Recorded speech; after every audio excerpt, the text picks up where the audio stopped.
화학의 양진석입니다. 이번 강의는 10월 학력평가 총평이 되겠습니다. 이 학력평가의 저의 의견은요, 단 한마디로 말씀드리면 이렇습니다. 여기 보시면 난이도가 9평보다 다소 쉽다, 이겁니다. 그냥. 그러니까 이 시험에 대해서 내가 잘 봤다 못 봤다도 중요하지만 비교 대상이 있어야겠죠. 9월 평가원, 최근에 봤던 9월 평가원에 비해서 어땠나? 다소 쉬웠습니다. 자, 뭐가 쉬웠나? 계산의 디테일, 즉 계산이 복잡하게 미지수 쓰는 문제들이 많이 없어졌습니다. 그리고 개념으로 풀 수 있는 문제가 많았기 때문에 다소 쉬웠다, 이런 말씀을 드리고요. 그렇다면 어떻게 쉬웠는지 하나하나 말씀을 드릴게요. 자, 여러분들 이렇게 쭉 보시면 13번 문제, 전기분해가 나왔는데 재등장했다. 이게 무슨 말이냐면요, 6평에 전기분해가 나왔었습니다.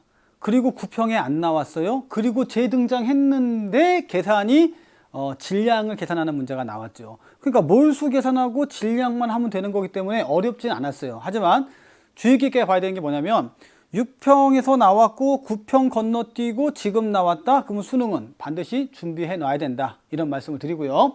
자, 17번 문제인데 이게 이제 이 그림도 그리고 뭐 여러 가지가 기법이 있잖아요. 근데 이거는 뭐냐면 덤비면 집니다.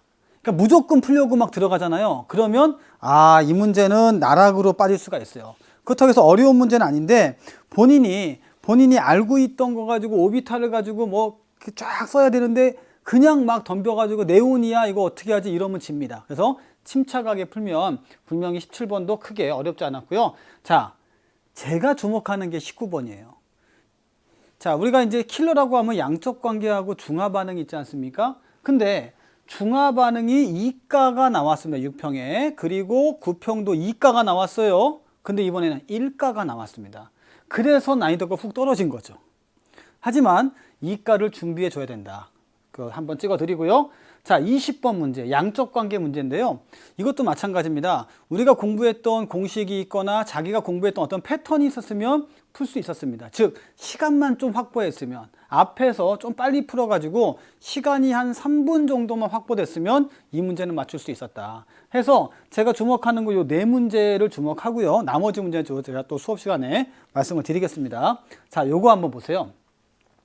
제 얘기는 이렇습니다. 이번 수능에서 가장 중요한 포인트는 자신감이에요. 내가 뭐 때문에, 무슨 사연 때문에, 뭐 때문에 공부를 못했어, 난 준비가 안 됐어, 이런 생각 이제는 버려야 됩니다.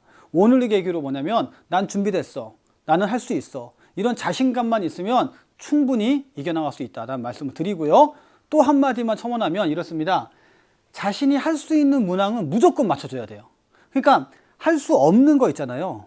약했던 거는 어쩔 수 없어. 하지만 맞힐 수 있는 것은 안 놓쳐야 돼요. 그게 중요하고 그것에 이제는 집중하셔야 됩니다.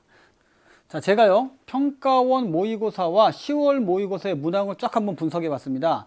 주제별로 봤을 때 화학의 유형성 파트죠. 그래서 2번, 1번, 1번이니까 처음에 무조건 맞춰야 되는 문제가 이렇게 골고루 출제됐고, 화학 식량과 몰, 계산 문제지만 7번, 18번, 17번, 6번. 그러니까 계산 문제 좀 많다는 거는 좀 어렵다는 거죠. 그 다음에 농도 파트는 8, 9, 4, 16이니까 실험 관계에 대해서 나왔어요. 그래서 농도 파트도 이렇게 분석이 되고요. 전자배치와 오비탈 한꺼번에 묶었는데요. 이렇게 6월, 9월, 10월에서 출제가 됐다는 거 한번 나중에 한번 비교해 보시고요. 자, 동위원소 6월도 나오고 9월도 나오고 10월도 나왔습니다. 나머지는 제가 묶어서 말씀드렸는데 지금은 동위원소는 6월, 9월, 10월 똑같이 나왔으니까 수능도 나오지 않겠는가, 이렇게 충분히 예상이 가능하죠.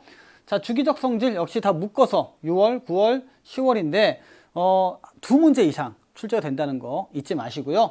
물론 물어보는 주제가 좀 다르긴 하지만 주제별로 보지 마시고 크게 봤을 때는 이렇게 출제가 되었다. 전기분해 아까 말씀드렸듯이 6평은 나왔고 9평은 안 나왔습니다. 그리고 10월에 나왔습니다. 그래서 준비를 해 놔야 된다. 수능 때는 화학결합은 비교적 7번 문제로 나왔기 때문에 쉽게 나오고요. 여기 9번과 6번과 7번 있는 거 봤을 때는 화학결합에 대한 내용은 쉽게 나올 것이다. 그러니까 반드시 득점해야 된다, 이 얘기고요. 자, 분자 모형과 극성 같은 경우는요, 제가 한꺼번에 묶었는데 이거는 그러니까 모양, 극성, 그 다음에 결합, 요거를 한꺼번에 다 넣었기 때문에 여러분들이 준킬러 파트도 있고요. 그 다음에 비킬러도 있으니까 준비를 잘 해 두셨으면 좋겠다라는 말씀을 올리고, 자, 가역 반응과 평형, 우리가 이제 N수생 같은 경우는 이 부분이 이제 안 배웠던 부분이잖아요. 이 부분은 그렇게 어렵게 나온 게 아니고 개념으로 나왔다 말씀을 올리고, 물의 자동 이온화 pH 구하는 거죠. pH 구하는 것도 12번에 출제가 됐습니다. 자, 이제 산화수와 양적 관계, 산화수를 가지고 양적 관계를 하는 거죠. 그래서 계수 맞추는 거 그거 꼭 나온다고 했었는데 15번에 9번에 출제가 되었다. 열출입이죠. 열출입 같은 경우는 개념을 묻는 문제가 나왔고요. 어렵지 않게 출제가 됐습니다. 자, 그리고 나서 이제 보면 양적 관계 19번, 18번, 20번. 그러니까 뭐 가장 뒷페이지에 가장 어렵게 나왔고 20번 문제가 좀 까다롭긴 했습니다. 예, 그런데 아까 얘기한 대로 그 시간만 확보가 됐으면 충분히 맞출 수 있었다. 중화 반응 이가 나왔지만 1가가 18번에 출제가 되었다. 이렇게 문항 분석이 가능하니까 여러분들이 보시면서 지금 노란색으로 되어 있는 주제별로 내용을 보시면 어떤 문제가 출제가 됐고 안 됐고를 패턴을 찾을 수가 있다라는 말씀을 드립니다. 자, 결국은 그렇습니다. 여러분들이 제가 이제 꼭 들으신 말은 딱 하나밖에 없어요. 할 수 있는 거, 다시 한번 말씀드리지만 할 수 있는 개념과 문항에 자, 올인하자. 요 말씀만 드리겠습니다. 자, 나머지 자세한 내용은요, 제가 문제풀이에서 인사드리겠습니다. 수험생 여러분들 수고하셨습니다.